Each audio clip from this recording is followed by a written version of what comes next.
Okay, so level 1 in 5.2 is solving systems by graphing and solving systems by substitution. So what level 1 is kind of an introduction to what solving a system means. When you graph a system, okay, a system is made up of 2 or more lines. We're really only going to be talking about 2 lines here. So when you're graphing a system, if you look at the graph on the right, you can see that the system or the 2 lines meet at one specific point. That point is really shared between the 2 lines. It is both on, we'll call this line A and this line B.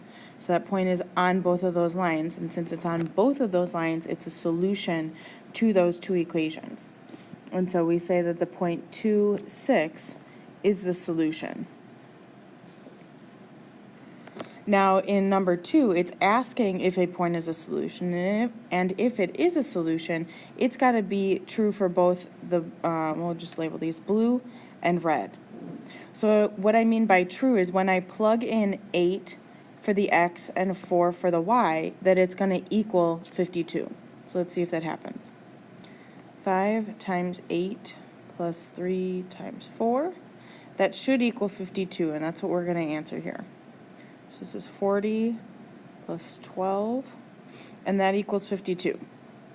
40 plus 12 is 52, so that works. Now we also need to check to see if it works for the red equation. So I'd say 9 times 8 minus 4 times 4. That should equal 56. So 9 times 8 is 72.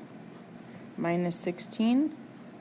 Does that equal 56? 72 minus 16, yes, that equals 56. So since both of them work for both equations, 8, 4 is a solution.